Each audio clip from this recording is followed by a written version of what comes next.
오늘은 우리 누가복음 매일 성경 본문에 따라서 원수 사랑에 대해서 설교를 하려고 합니다. 이것은 난제라고 제가 제목을 붙였습니다. 원수 사랑의 난제.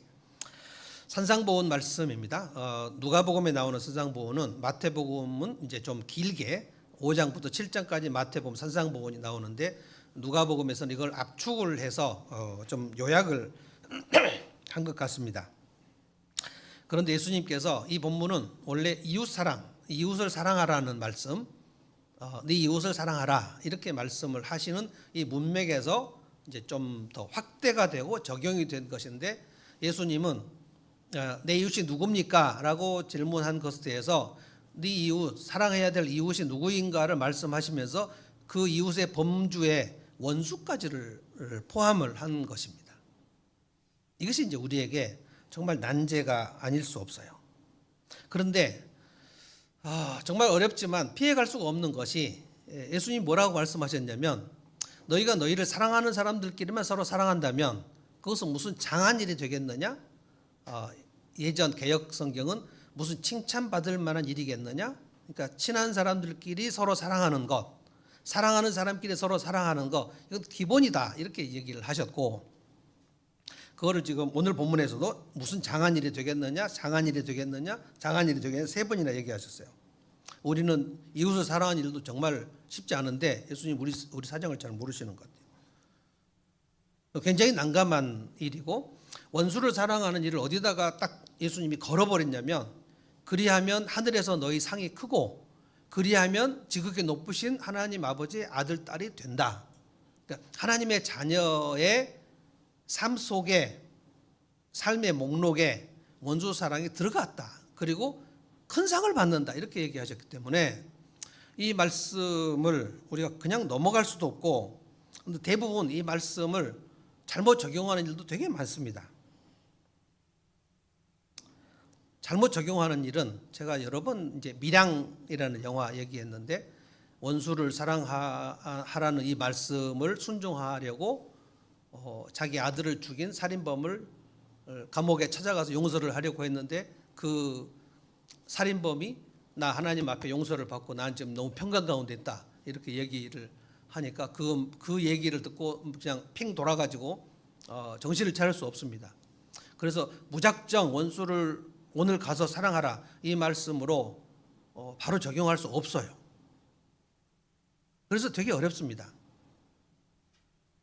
27절부터 30절까지 보면 예수님께서 원수를 목록을 7가지로 딱 정해서 얘기하셨습니다. 아주 상세하게 얘기하셨어요. 27절에 보면 너를 미워하는 사람, 너를 저주하는 사람, 미움보다 더 심한 게 저주잖아요. 인생 망해라 이렇게 계속 얘기하는 사람, 너를 모욕하는 사람, 그리고 이제 오늘 후반부에 꼭 얘기하고 싶은 게 네 뺨을 때리는 사람, 그리고 네 옷을 빼앗아 가려는 사람, 네가 갖고 있는 것을 몽땅 빼앗아 가려는 사람. 그러니까 원수라고 얘기하면 내게 피해를 끼친 사람은 가장 이제 작은 의미의 원수겠고요.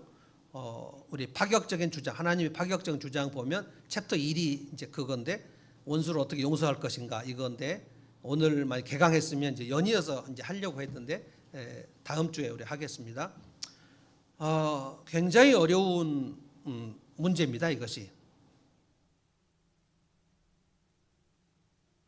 내 인생에 크고 작은 피해를 끼친 사람들, 내가 얼굴을 마주하기 싫은 사람들, 내가 그 사람하고 단 10분도 말을 섞기 싫은 사람들, 어떻게 할 거냐는 거예요.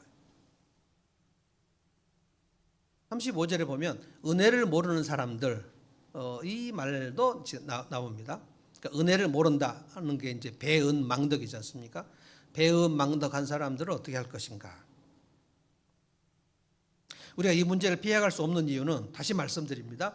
이 원수 사랑까지를 예수님이 이웃 사랑에다가 넣으시고, 그리고 이 말씀에 순종하면 하늘의 상이 크다 이 말씀하셨습니다. 35절을 제가 한번 읽어볼게요. 그러나 너희는 너희 원수를 사랑하고 좋게 대하여 주고 아무것도 바라지 말고 구워줘라. 그리하면 딱 조건을 걸어 놓으셨어요. 너희는 큰 상을 받을 것이요 더없이 높으신 분의 아들이 될 것이다. 그분은 은혜를 모르는 사람들과 악한 사람들에게도 인자하시다. 큰 상. 하나님의 파격적인 주장 여러분 꼭 사서 한번 꼭 읽어보시면 좋겠습니다. 제가 한 10여 년도 전에 필독서로 여러분에게 소개했다고 박병원 권사님이 얘기해 주셨어요. 저도 잊어버렸는데. 근데 그 첫 챕터에 보면 원수를 용서하는 문제가 나오는데 놀랍게도 이 리스트로벨이 직접 그 상대한 사람들 얘기가 한 5차례는 나와요. 원수. 그러니까 음주운전으로 아들을 치어버린 20대 청년을 그 아들을 잃은 부모가 이제 목사 부부였는데 정말 정신을 차릴 수 없을 만큼 고통을 받고 그 청년을 미워하고 그러다가 나중에 오늘 이 본문의 말씀을 잘 해석하고 적용해서 그가 예수를 믿도록 하고 그리고 그 피해자의 아버지가 그 청년 주례를 해주고 그리고 지금 같은 교회를 다녀요. 그래서 그냥 읽어보면 원수 사랑이 이렇게 쉬운 일이야? 라고 생각되기 쉽지만 저는 그 챕터 2를 굉장히 제가 면밀하게 다뤄야 된다고 생각합니다. 간단한 문제가 아닙니다. 아주 위험한 마술을 할 때 텔레비에서 뭐라 그러죠? 집에서 따라하지 마시오. 이렇게 꼭 나오거든요. 함부로 따라해서도 안 되고 그렇다고 해서 나는 모르겠어. 나는 그냥 미워할 거야. 그렇게 해도 안 되는 거예요. 예수님께서 굉장히 면밀하게 우리가 도망가지 못하도록 말씀하셨어요. 36절에 목표가 나옵니다. 우리가 신앙생활할 목표. 다 같이 36절을 읽어보겠습니다. 다 같이 읽어봅시다. 시작. 너의 아버지께서 자비로우신 것 같이 너희도 자비로운 사람이 되어라. 이 원수 사랑의 이 문맥에서 하나님 아버지의 자비로우심, 이 하나님의 성품, 이것을 예수님이 딱 못 박아서 이것이 너희의 신앙생활의 신앙 성숙의 목표다. 하나님 아버지의 자비로우심이다. 그래서 너희가 자비로운 사람이 되라라고 말씀하십니다. 그래서 이제 이 원수 사랑의 난제를 저는 이제 두 가지로 풀려고 하는데요. 하나는 내 신앙생활의 목표를 하나님의 자비에다가 놓는 거예요. 내가 지금 신앙생활을 걸어가는데 그 마지막 종착역을 하나님의 자비, 하나님이 갖고 계신 자비의 그 수준만큼 우리는 결단코 그 수준에 이를 수 없습니다. 그런데 목표를 거기다가 놓고 계속 가자는 거예요. 그리고 두 번째는 현재 내 신앙의 이 자비의 수준이 어느 수준인가를 계속 점검해서 점진적으로 가자는 거예요. 점진적으로. 내가 원수를 지금 사랑하겠다 하고 내 아들을 죽인 원수를 향하여 감옥에 가서 바로 면회를 할 것이 아니라 지금 내가 사랑하는 사람들을 사랑하는 것을 기본으로 하고 그리고 내가 진짜 좀 미숙하다고 생각되는 사람, 미숙한 사람하고 같이 있으면 그 미숙함으로 해서 우리가 크고 작은 피해를 받지 않습니까? 그 피해를 받을 때 이 사람하고 같이 안 다니고 싶다라는 생각이 들 때 그때 원수는 아니잖아요. 근데 이 사람들을 어떻게 내가 대할 것인가를 끊임없이 내 수준을 끊임없이 확인해야 돼요. 그래서 마치 내 손톱 밑에 가시 같은 그런 사람들, 이런 사람들, 좀 미숙한 사람들, 좀 말이 안 되는 일을 자주 하는 사람들, 이런 사람들을 내가 어떻게 대하고 있는가를 끊임없이 발견해야 됩니다. 그리고 목표는 하나님의 자비하심.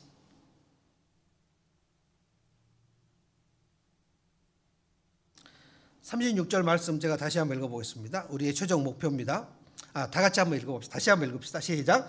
너희의 아버지께서 자비로우신 것 같이 너희도 자비로운 사람이 되어라. 이게 하나님 아버지의 자녀의 마땅한 모습이다.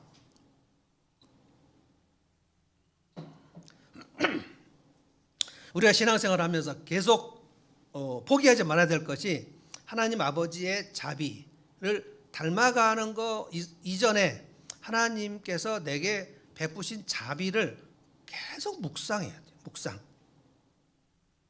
나는 이 말씀은 잘 모르겠어. 그냥 신앙생활 다른 거는 열심히 하겠지만 이 원수사랑 이 문제는 그냥 가로로 놓고 그냥 나는 잘 모르겠어. 나는 내게 피해를 끼친 사람들을 내가 어떻게 그걸 품어라고 하는 사람은 그렇게 살면 문제 없을 것 같지만 그렇지 않습니다. 하나님의 자비로운 성품이 내게 끊임없이 쏟아진 것을 내가 인정하지 않는 것입니다. 27절부터 한번 가볼까요? 27절 원수를 사랑하여라는 이 챕터에서 그러나 내 말을 듣고 있는 너희에게 내가 말한다. 너희의 원수를 사랑하여라. 어떻게 해요? 너희를 미워하는 사람들에게 잘해주라. 잘해주는 것이 뭡니까? 잘해주는 거. 이제부터 내가 너한테 잘해줄게 라고 할 때 그거를 멋진 표현으로 하면 선대한다. 선대. 나에게 악하게 하는 사람들에게 내가 선대한다. 내게 피해를 끼친 사람들에게 내가 선대를 해요. 이것이 하나님의 자비로운 성품이라는 거예요. 하나님이 나를 어떻게 잘해주셨는가를 로마서에서는 뭐라고 얘기하냐면 로마서 5장에 이 얘기를 자세히 합니다. 우리가 아직 죄인 되었을 때에 그러니까 내가 하나님께 뭔가를 회개를 하기 전에 하나님 앞에서 죄를 많이 짓고 있는 시간에 그때 하나님께서 나를 사랑하셔서 독생자를 선물하셨다. 죄라는 것은 여러분 죄를 정확하게 아셔야 됩니다. 죄는 내가 누군가에게 피해를 입혀서 가해자를 말하는 겁니다. 가해의식. 우리는 보통 피해의식은 많이 갖고 있지만 가해의식은 많이 안 갖고 있어요. 그래서 피해의식이 많고 가해의식이 거의 없는 사람을 미숙하다 이렇게 얘기합니다. 점점 성숙해질수록 내가 사람들에게 피해를 입힌 것, 내가 가해를 한 것을 깨달으면 깨달을수록 그 사람은 성숙하다라고 얘기합니다. 내가 아직 죄인 되었을 때에 하나님께서 나를 어떻게 하셨는가? 로마서 5장에 또 죄인을 어떻게 말했냐면 우리가 아직 원수 되었을 때. 그러니까 죄인이라고 얘기한다는 것은 내가 죄인이라는 것은 하나님과 적대적 관계에서 하나님을 대적하는 원수의 입장에 있는 것을 죄인이라고 얘기합니다. 그러니까 우리가 아직 원수 되었을 때에 하나님의 자비가 우리에게 임하여 내가 지을 죄의 형벌을 독생자 예수께 전가시켰다. 이걸 은혜라고도 하지만 자비라고도 합니다. 십자가의 사랑을 그래서 우리가 매번 깨달아야 되는 것이 뭐냐면 하나님은 나에게 얼마나 큰 자비를 베푸셨는가. 내가 죄인 되었을 때에 내가 원수 되었을 때 하나님께서 나를 무상으로 그런데 여러분 무상탕감 그 1만 달란트 탕감 받은 얘기가 누가 보면 나오잖아요. 그런데 왕이 무상탕감을 10,000달란트를 해줬는데 그 사람이 탕감을 받고 난 다음에 100데나리온 아주 얼마 안 된 그걸 가지고 자기에게 빚진 자를 감옥에 가뒀다. 이 얘기가 나오지 않습니까? 근데 왕이 무상탕감을 해줬다고 이제 나오는데 하나님이 왕이신데 우리에게 무상탕감을 해주실 때 하나님은 어떤 대가도 치르지 않고 우리를 그냥 무상탕감 해준 게 아닙니다. 하나님은 값비싼 대가를 치르셨습니다. 아들을 잃으셨죠. 독생자를 잃으셨죠. 그리고 나서 우리를 무상탕감을 해주신 거예요. 그런데 우리가 예수님을 믿을 때 내가 죄인입니다. 주님, 우리가 예수님 영접할 때 다 하지 않습니까? 주님, 제가 죄인입니다. 제 죄를 용서해 주시고 예수님의 보혈로 내 죄를 용서해 주신 줄을 믿습니다. 하고 나서 예수 믿고 난 다음에 우리는 계속 오늘도 김원혜 목사님 대표기도에서 얘기했지만 우리는 늘 죄를 또 짓거든요. 그러니까 우리는 계속해서 똑같은 죄, 대부분 우리는 그 자기 어린 시절의 상처로 인하여 갖고 있는 그 컴플렉스 때문에 옛습관이 나오기 때문에 우리가 지은 죄는 거의 동일한 죄를 계속 반복해서 짓습니다. 이 죄 짓고 저 죄 짓고 막 엉뚱한 죄를 다양한 죄를 짓는 게 아니에요. 우리는 계속 반복된 죄를 짓습니다. 그러면 나는 예수 그리스도의 십자가 보혈로 용서를 다 받았는데 그 이후에 계속해서 똑같은 죄를 반복하는데 그때마다 우리는 대가를 치르지 않아요. 그냥 자백하고 고백하면 예수님이 그냥 십자가 보혈로 그냥 그때 네가 지은 죄 예수 믿었잖아. 그리고 네가 오늘도 지은 죄, 내일도 지은 죄, 죄값은 내가 다 해결했다. 끊임없이 용서해 주시는 거거든요.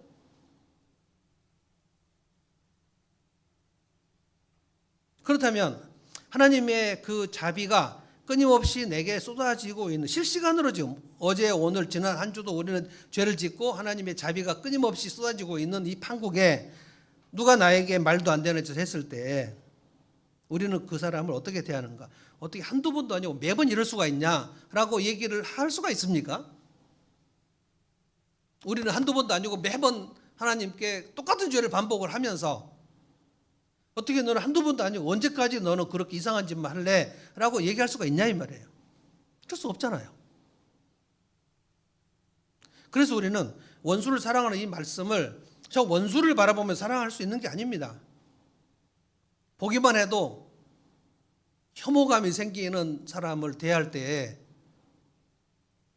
저는 어린 시절에 그 누군가에 의해서 피해를 입은 사람들의 얘기를 계속 듣거든요.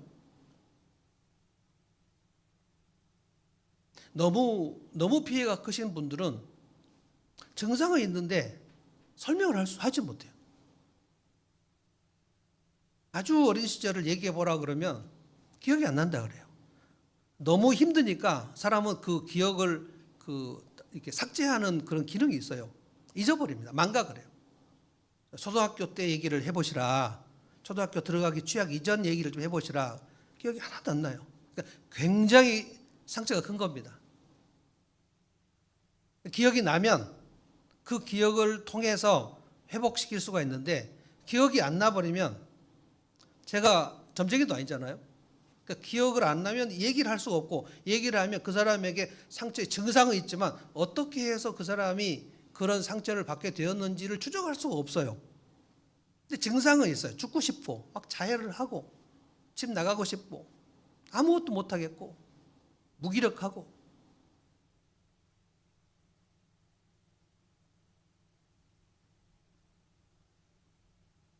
그래서 이 원수를 사랑을 할 때는 이 사람, 내 앞에 놓인 사람, 여러분이 이제 이 말씀을 들으면서 크고 작은 그 피해를 끼친 사람들을 좀 떠올려 보시면 좋겠어. 있을 겁니다. 모두에게 있어요. 그를 사랑한다는 것이 1대1로 되지 않아요. 항상 삼각관계로 해석을 해야 돼요. 주님이 나를 어떻게 용서하셨는지를 이것을 깨닫지 못하면 또 이것을 상당한 기간 동안 묵상을 하지 않으면 우리는 이 사람을 절대 용서할 수 없어요. 용서할 수 없는데 사랑을 어떻게 합니까? 그러니까 내게 원수가 된 사람들을 떠올릴 때 우리가 매번 이 사람과 나의 관계로 지금 볼 것이 아니고 주님과의 나의 관계에서 나도 하나님께 매일 원수로 살고 있다. 그런데 하나님의 자비로 내가 용서를 받았다. 내게 해로운 짓을 계속 하는 사람들 실시간으로 지금도 있을 수도 있는 거거든요. 정말 이 사람만 보면 정말 이제 지긋지긋하다. 복장이 터진다. 그때 내가 지금 하나님께 받은 자비를 기억하는 겁니다. 나 주님 앞에 이상한 짓 너무 많이 했다. 이 깨달음에 도달을 해야지 되는 거예요. 그래야 비로소 우리가 이 사람에게 나에게 이상한 짓을 하는 사람에게 너그러워질 수가 있어요. 내가 자비를 받은 것이 깨달아져야 그때 자비가 장착이 됩니다. 하나님께서 내게 주신 자비가 장착이 돼요.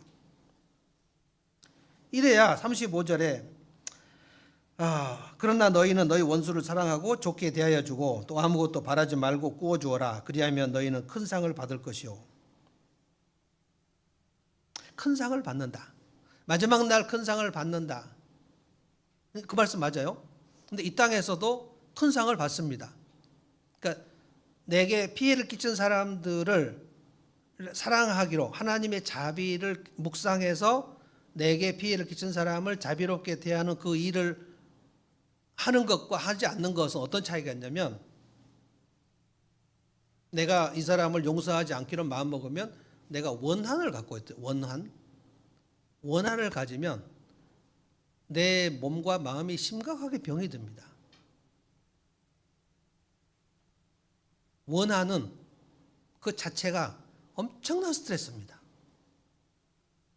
이 사람으로 인하여 내가 이렇게 망가졌어. 이거 있잖아요. 내가 너 때문에 망가졌어. 근데 실제로 너 때문에 망가진 일이 있다 할지라도 그 문제를 가지고 계속 묵상하면 그 원한의 포로가 되거든요. 그리고 엄청난 스트레스가 오게 되고, 많은 스트레스가 오게 되면, 제가 설명했습니까? 아주 저도 어떤 분에게 들은 것 같아요. 스트레스가 굉장히 심한 상태는 뭐냐면, 밤중에 혼자 산길을 가다가 집채만한 곰하고 딱 마주친 상태.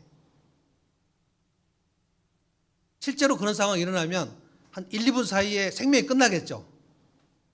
근데 그 상태로 1년도 살고 2년도 살고 3년도 살아요. 어떤 사람은 10년도 살아요.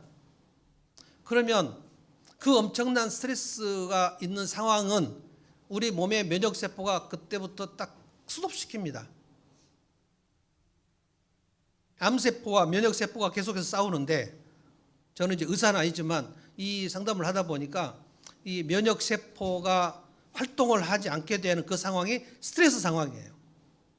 이 스트레스의 상황이 지속되면 면역세포가 일을 하지 않아요. 제일 먼저 일하지 않는 것이 소화기능, 그리고 생식기능. 집채만한 곰 앞에 섰는데 밥 먹을 생각이 나겠습니까?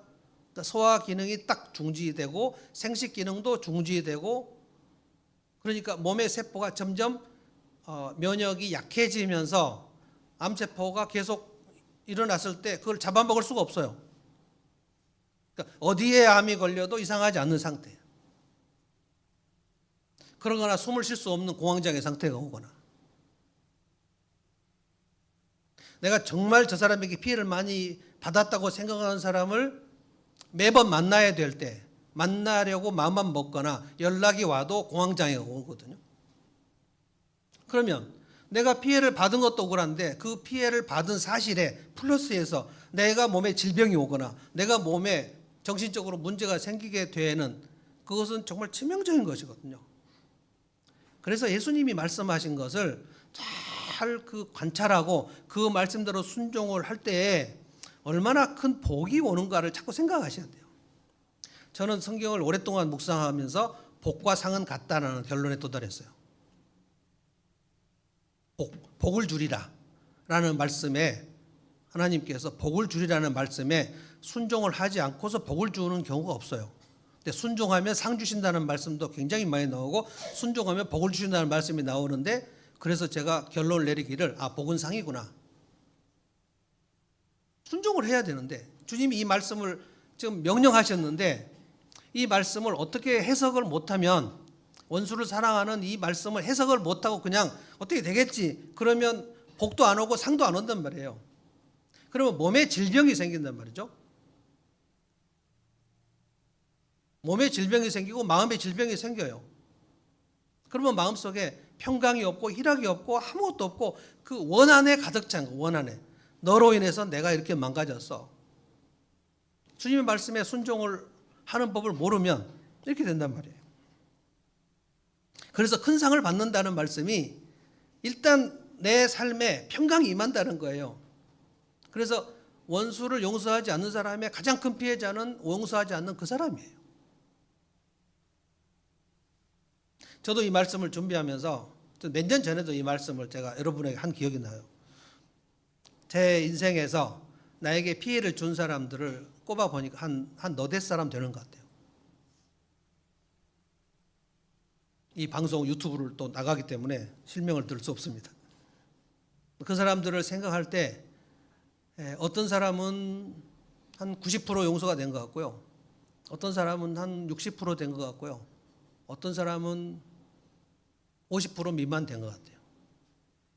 왜냐하면 제 아내가 대화를 하다가 그 사람의 실명이 나오면 내가 화를 내요.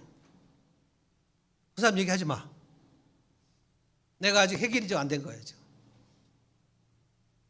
근데 어떤 사람 얘기는 그 사람 얘기를 했을 때 내 마음속에 하지 마라는 얘기가 안 되고 그냥 같이 얘기가 될 수 있어요. 많이 해결된 거예요. 과정 중입니다, 지금. 그래서 매번 어디를 우리는 목표해야 되냐면 주님이 나에게 얼마나 많은 자비를 베푸셨는가. 그래서 우리 아간의 실패에도 얘기했지만 아간의 실패는 결국 말씀 묵상의 실패 아닙니까? 우리는 아간의 실패를 반복하게 되는 경우가 많습니다. 결국 말씀 묵상을 하는 법을 모르거나 모르면 안 하게 되겠죠. 알아도 안 하게 되거나 그러면 밥을 며칠 안 먹고 있다가 몸이 빼빼 마른 거하고 똑같이 돼버립니다. 그래서 내 삶이 왜 이렇게 힘들지라고 생각할 때 내 환경이 힘들구나라고 생각하시면 틀린 답이에요. 아, 내가 지금 말씀을 묵상하는 일을 그동안 안 해버렸구나. 밥을 안 먹고 며칠 동안 버티는 사람은 없지만 말씀을 안 먹고 며칠 동안 괜찮을 것이라고 생각하는 사람 되게 많아요. 그 내면이 하나님께서 내게 실시간으로 지금 베풀어 주시고 있는 그 일을 묵상을 안 합니다. 이스라엘 백성들 묵상 안 했습니다. 40년 동안 광야에서 만나를 주실 때 그 만나에 대해서 감사했나요?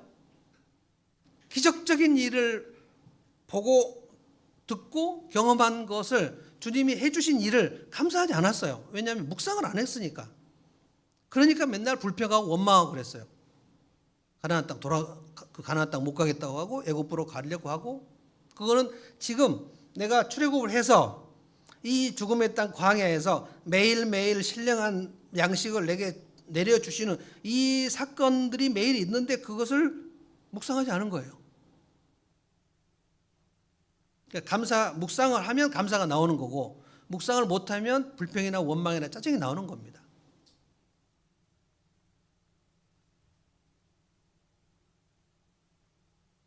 두 번째 봅시다. 첫째 목표는 그 하나님의 자비로우신 성품을 끊임없이 가야 된다는 거예요. 언제까지요? 우리 평생 가야 됩니다. 평생.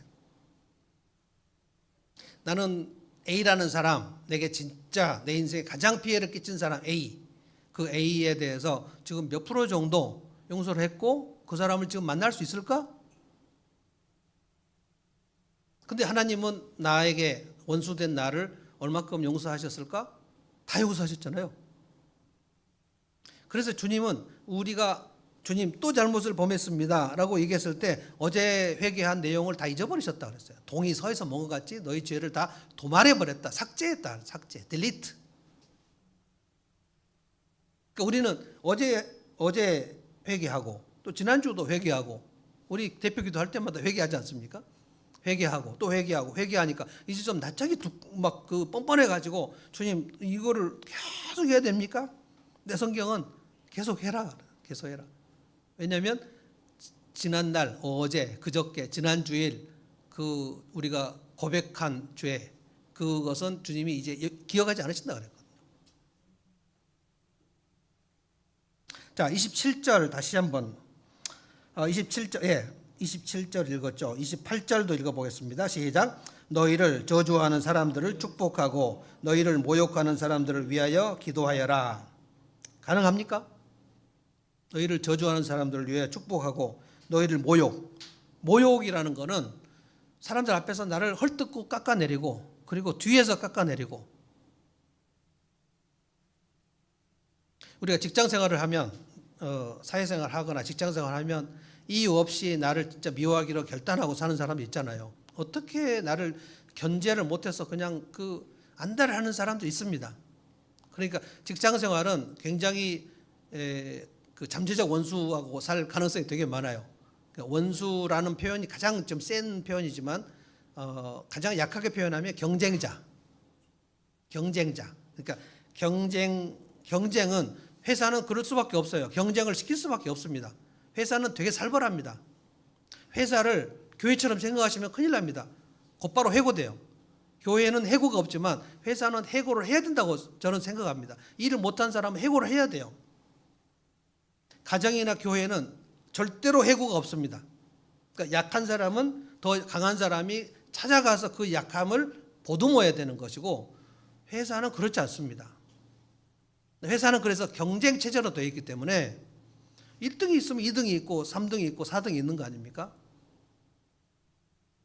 그래서 교회에서 만약에 1등 신자, 2등 신자 이거를 1등부터 뭐 지금 30등까지 쫙 한다면 우리는 정말 이 교회 다니고 싶지 않을 거예요. 회사는 1등이 있고 2등이 있고 연봉도 다 다르고 다 다릅니다. 그렇기 때문에 우리 팀이 좀 수익을 창출해 가지고 상을 받으면 저쪽 팀이 우리를 견제할 수밖에 없어요. 같은 팀 안에서 내가 회장님의 총애를 받고 막 앞으로 나가면 다른 사람들은 견제할 수밖에 없어요. 박탈감이 이로 말할 수 없습니다. 그래서 직장 생활에는 끊임없이 있어요. 너를 미워하는 사람, 너를 저주하는 사람, 너를 모욕하는 사람, 그리고 네 뺨을 치는 사람. 좀 이따 이 얘기를 좀 하려고 하는데요. 네 옷을 빼앗아 가는 사람, 그리고 네 것을 다 빼앗아 가려고 하는 사람. 자, 이런 사람들이 여러분의 인생에 있었습니까? 없었습니까? 자, 있다 없다? 말을 안 하시는 분은 뭐 없는 거죠. 유감스럽게도 꽤 많이 있습니다. 꽤 많이 있어요. 우리가 살아가는 동안에 나를 미워하고 나를 견제하고 나를 고립시키려고 하고 의도 없이 하는 경우도 있지만 의도를 가지고 하는 경우도 있습니다. 저도 목사로 있는 동안에 부교역자 생활할 때 엄청 견제 많이 당했고요. 왜 저 사람이 나를 견제한 이유를 알 수 없는 약간의 은따도 당해봤고요. 왕따까지는 아니지만 은근히. 더 유감스러운 것은 가정 내에 있는 겁니다. 가정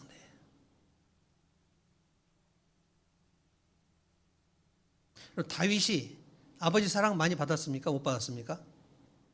아버지의 사랑을 못 받을 뿐 아니라 아버지의 인정도 못 받았어요. 사무엘 선지자가 왔을 때 다윗을 내보냈습니다. 마치 어떤 집이 장애자 아이가 있는데 뭐 교회에서 식구들이 오거나 외부에서 손님이 오면 그 장애자 아이는 구석에 넣어놓고 너 오늘 나오지 마라. 창피하니까. 부모가 그 아이를 창피하게 생각해서 못 나오게 하는 경우. 사실은 다윗은 그런 경우에 해당돼요. 사무엘이 왔을 때 그 다윗의 아버지 이새가 처음에는 뭔 일인지 몰랐어요. 그런데 사무엘이 얘기했거든요. 기름 부을 자를 찾으러 왔다. 엄청난 일입니다. 사울이 왕으로 있는데 왕을 지금 기름 부으러 왔다. 사무엘 선지자는 그 당시에 국가적 지도자의 수준입니다. 그래서 왕을 기름 부으러 왔다. 이건 두렵기도 하고 놀라기도 하고 엄청난 벅찬 일인데, 만약에 다윗을 되게 사랑했다면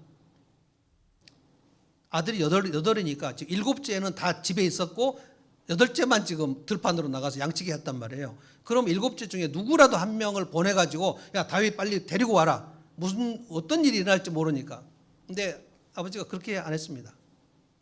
사무엘이 7 아들을 쭉 보고 사무엘은 진짜 여기서 왕이 나오는 줄 알았어요. 그런데 하나님께서 아니다. 여기서 유명한 말씀, 사람은 외모를 보거니와 나 여호와는 중심을 보느니라. 그러니까 7명 중에서 중심이 하나님께 있는 사람이 아무도 없었다는 거예요. 하나님은 꼭 중심을 보십니다. 중심이 구부러진 것은 하나님께서 되게 안 좋아하십니다. 그래서 사무엘이 아들이 더 없냐고 물어봤죠. 그러니까 말째가 있긴 한데 데려올 필요도 없습니다 라고 얘기했어요. 그때 사무엘이 그 말째 아들을 데리고 오지 않으면 우리가 식탁에 앉지 않겠다. 그래서 할 수 없이 데려왔습니다. 다윗은 아버지 인정을 진짜 못 받는 아들이었어요. 가정에서 부모의 인정을 못 받는 자식들은 길을 펼 수가 없습니다. 요셉은 어땠습니까? 요셉은 배다른 형 10명이 집단으로 왕따를 시키고 린치를 시켜서 죽여버리려고 그랬죠. 그 핏발이 선 눈으로 어린 요셉을 구덩이에 넣었다가 죽이려고 그랬어요. 저는 굉장히 많은 경우에, 제가 여러분에게 절대 밝힐 수 없습니다만 개인 상담을 할 때는 되게 많은 얘기를 하거든요. 굉장히 많은 사람들이 집안에서 친부모와 친오빠와 그 핏줄 속에서 엄청난 상처를 받아요. 상상할 수 없어요. 제가 목회를 할 때는 거기까지 다 알 수 없었고, 그리고 목회를 해도 여러분들을 목회할 때는 아주 긴밀한 일까지는 몰라도 가정사를 거의 다 알죠. 이 정도 수준이 아닙니다. 아니에요. 엄청나게 바닥에 있는 그런 경험을 하신 분들이 성남시로 옵니다. 그리고 많은 경우 자기가 당한 일을 엄마한테 말할 수 없어요. 엄마한테 얘기했냐 물어보면 엄마한테 얘기 안 했습니다. 어린아이가 자기가 당한 일을 엄마한테 얘기할 수 없으면 그 어린아이에게는 이미 재난이 시작된 겁니다. 근데 그런 경우가 굉장히 많아요. 엄마 내 아파, 이 얘기를 할 수 없으면 안 되는데 제 방에 오시는 분들은 그 얘기를 못하고 그냥 어른이 돼버렸어요. 엄마 나 아파, 왜 그 얘기를 안 했냐.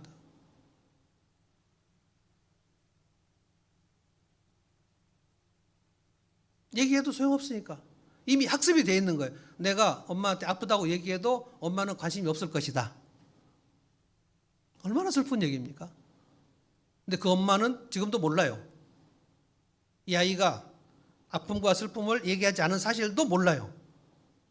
그런데 심각한 우울증이에요. 얘는 왜 이럴까요? 저는 양쪽 얘기를 다 들으니까 좀 황당하기 짝이 없어요. 대부분 엄마로부터 온 피해예요. 심지어 어떤 아이는, 외국에 있는 케이스니까 얘기해 볼게요. 어떤 아이는 남동생한테 목을 졸림을 받아가지고 죽을 뻔했는데 엄마가 거기에 대해서 엄마 나 아까 목 졸려서 얘가 목 졸려 죽을 뻔했다 그랬는데 엄마 지금 바쁘다. 엄청난 방치를 받는 거죠. 방치. 돌봄을 못 받는 거죠. 굉장히 많습니다. 우리 주변에.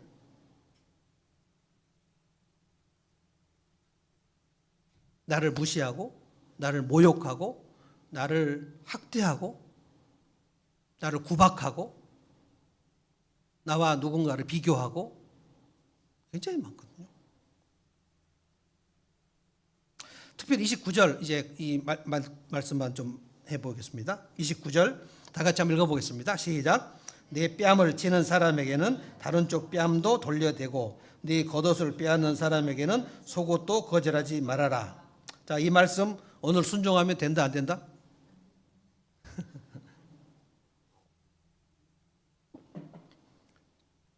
전에도 이 설교를 좀 했는데요.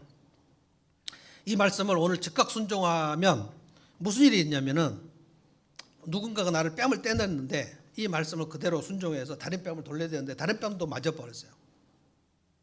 순종했는데.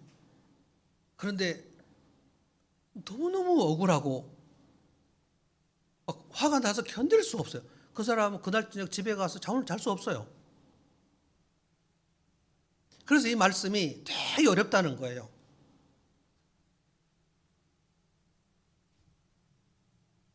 어떤 분들은 지금도 남편에게 두드려 맞는 경우가 있습니다. 그런데 이 말씀을 잘못 해석해가지고 그냥 맞고 사는 것이 맞는 줄 알아요. 그렇잖아요. 뺨을 때렸는데 맞은 사람이 이쪽 뺨도 돌려대라 그러셨잖아요. 그래서 두 뺨을 다 맞는 게 순종이다 라고 해석을 해버리면, 혹시라도 교회에서 그렇게 가르쳐버린다면 남편이 때릴 때 안 맞은 쪽도 어떻게 돌려대야 되나? 그래서 막 맞아요. 그리고 그 사람을 축복하고 두드려 맞고 나서 상 차려주고 또 술상도 봐주고 그리고 또 두드려 맞고 그리고 또 꿀물 타주고 또 두드려 맞고. 순종한 겁니까? 순종을 했을 때는 마음속에 희락과 평강이 있습니다. 순종은 영적 승리거든요. 많은 분들이 목사님 저는 순종했는데 내 삶은 왜 이렇게 우울할까요? 제가 그분들에게 얘기합니다. 미안하지만 순종 아닙니다. 순종은 하나님의 성품이 장착된 것이기 때문에 내 용량이 계속 넓어져요. 단단해지고 넓어져요. 그래서 아무도 나를 함부로 할 수 없어요.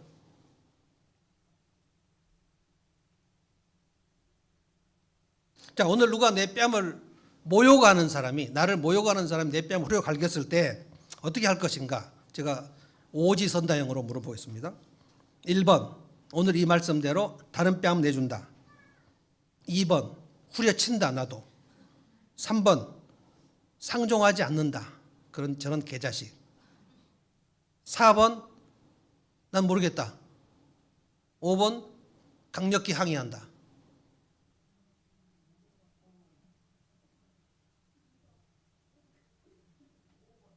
나도 후려친다. 그거 참 마음에 듭니다. 근데 그 사람이 더 힘이 셀 경우에는 한 번 후려치고 죽살하게 맞을 수가 있거든요.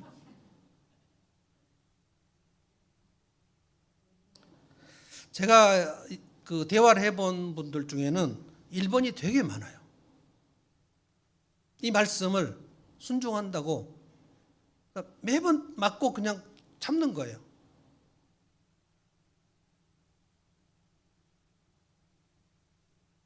난 잘 모르겠어. 나는 이 문제 예수님 말씀하신 거 난 모르겠어. 오른뺨 때리면 왼뺨 돌려대라 이 말 난 모르겠어. 그러고 있는 사이에 계속 맞는 겁니다. 누군가가 내 화장품을 계속해서 쓰면 내 허락도 없이 계속 갖고 가요. 쓰면 나도 그 사람 화장품 쓴다. 그 2번이죠. 나도 그 사람 맘대로 쓴다. 아니면 그냥 어떻게 양보하고 그냥 서로 잘 지내야 되는데 할 것인가? 아니면 모르겠어 할 것인가? 내 화장품 허락 없이 쓰지 마라고 해야 된다? 하면 안 된다? 해야 되죠. 해야죠. 이거를 영어로는 어필한다 이렇게 얘기하고 우리말로는 항의한다라고 얘기합니다.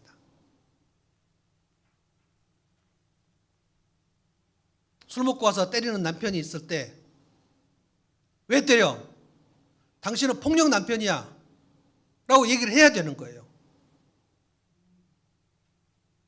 한거를 못하고 그냥 한거불능 상태 그냥 얼어가지고 엄청 때리고 나서 술상 차려와 네 하고 술상 차려와요. 그럼 그 영혼이 순종이 아니고 영혼이 망가져버려요. 짓눌리고 망가져버린다고요.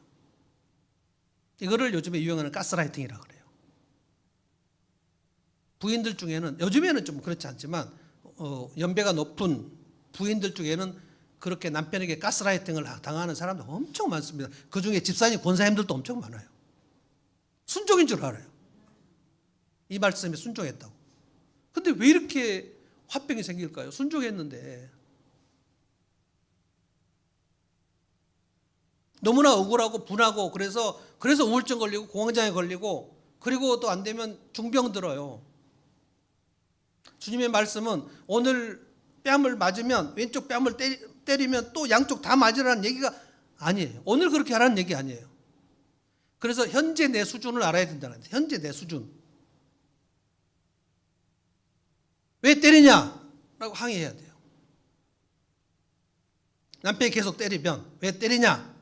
그래 더 때리면 112 신고해야 돼요. 접근 금지. 주님의 이 말씀, 오른쪽 뺨을 때리면 왼쪽 뺨을 돌려대라는 이 말씀 속에는 이거는 마치 압축 파일 같아요. 이 말씀을 이렇게 나에게 악하게 향한 사람을 선하게 대하라는 말씀이 우리 평생 동안 그렇게 하라는 말씀인데 주님은 그냥 한마디로 말씀하셨어요. 지난번에도 제가 주님의 치유는 단 한 번에 이루어지지만 그 치유가 오늘 우리의 사역 속에서 한 번에 이루어져야 되는 것이 아니고 오랫동안 반복되는 이 치유를 주님은 단번에 치유하신다고 말씀하죠. 그러니까 반드시 치유된다는 말씀이지 우리도 누군가를 위해서 기도하면 단번에 치유된다라는 얘기를 하는 게 아닙니다. 평생 동안 그렇게 내 수준과 용량을 키우라는 거예요. 키워서 끝까지 내가 이 원수를 사랑하는 데까지 가는데 지금 아닌 경우에는 오늘은 항의를 해야 된다는 거예요. 나를 함부로 하지 못하도록.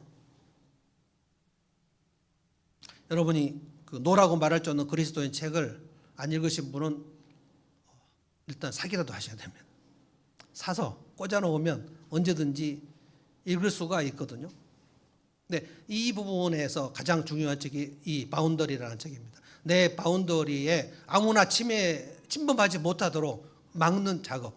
그러나 계속 벽을 만드는 게 아니고 문을 만들어서 내가 허락할 때 들어올 수 있게 하고 내 허락 없이는 못 들어오게 하고, 이것이 수준을 키워가는 것입니다. 내 현재 수준은 어떤 수준인가를 잘 보십시오. 오늘 두 가지를 집에 가서 한 번 생각해 보시고 목장 모임 때 있는 것 좀 나누시면 좋겠어요.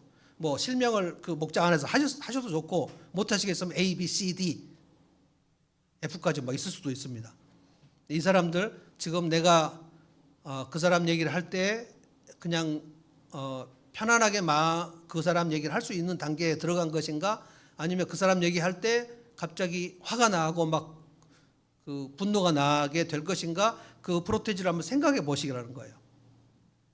그리고 누군가가 지금도 나에게 이렇게 내 옷을 뺏어가고 내 뺨을 때리고 나를 모욕할 때 그때 그렇게 하시면 안 된다라고 항의하는 그 수준으로 거기까지를 가야 돼요.